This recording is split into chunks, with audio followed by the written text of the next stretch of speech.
აიათოლა ალი ხამენეის რეჟიმი ანტისამთავრობო გამოსვლებს სისხლისღვრით ახშობს. მასშტაბური საპროტესტო აქციებისას დაღუპულთა რაოდენობა იმაზე მეტია, ვიდრე ქვეყნის გარეთ მყოფი აქტივისტები იტყობინებიან. მედია 20-დან 50,000-მდე დაღუპულზე წერს. თუმცა საერთაშორისო კვლევითი ცენტრები გარდაცვალების 2,571 შემთხვევას ადასტურებენ. 18,400-ზე მეტ დაკავებულ დემონსტრანტს რეჟიმმა ბრალი გადაუკვალიფიცირა, სიკვდილით დასჯა გააუქმა, თუმცა გაურკვეველი ვადით პატიმრობაში დატოვა. ოფიციალური თეირანის მიერ თავდაცვის რეჟიმი გააქტიურებული, სამხედრო მდგომარეობა გამოცხადებული, საჰაერო კოსმოსური ძალები და თავდაცვის სისტემები კი გაძლიერებულ მზადყოფნაშია მოყვანილი. ირანი თავს ვაშინგტონის იმ შეტევების განიცავს, რომელიც გავრცელებული ცნობით უკვე გადაწყვეტილია, თუმცა განხორციელებამდე თურქეთი, საუდის არაბეთი და კატარი აშორებს. რეგიონულმა ქვეყნებმა ტრამპის ადმინისტრაციას აცნობეს, რომ ამერიკის შეერთებული შტატების საჰაერო ძალების გამანადგურებლების აფრენას მათ ტერიტორიაზე მდებარე ბაზებიდან არ დაუშვებენ.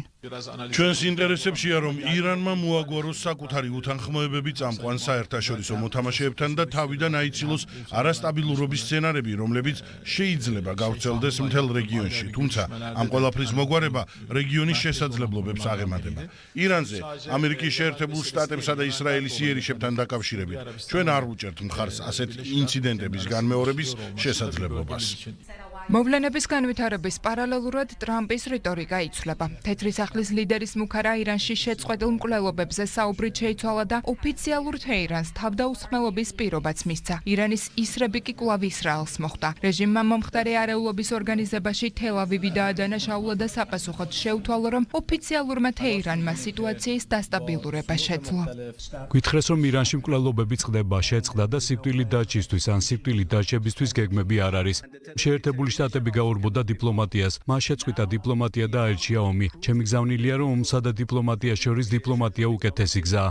რეჟიმის განსაკუთრებულმა სისასტიკემ ირანის უკანასკნელი შაჰის შვილი, ემიგრაციაში მყოფი რეზა ფეჰლევიც გააქტიურა. შაჰის მემკვიდრემ დემონსტრანტებს მხარდაჭერა არაერთხელ გამოუცხადა და რეჟიმის დამხობის აუცილებლობაზე ისაუბრა. მოგვიანებით კი ამერიკის შეერთებული შტატების პრეზიდენტის მხრიდან სურვილის შემთხვევაში მხარდაჭერის პირობაც მიიღო.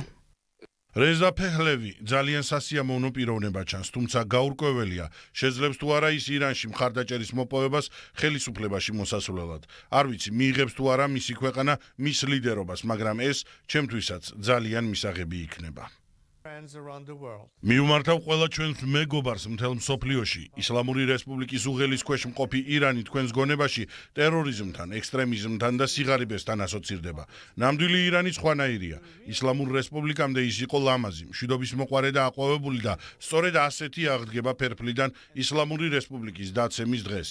ირანში არსებული ვითარება ევროპულ პოლიტიკურ ელიტასაც აშფოთებს. დიდმა ბრიტანეთმა საკუთარი საელჩო დროებით დახურა და დიპლომატიური პერსონალი ქვეყნიდან გაიყვანა. გადაწყვეტილებამდე გავრცელდა ცნობები კატარში ამერიკული სამხედრო ბაზის ნაწილობრივი ევაკუაციის შესახებაც. ირანის დროულად დატოვების გაფრთხილება მიიღეს ესპანეთის, პოლონეთისა და იტალიის მოქალაქეებმაც.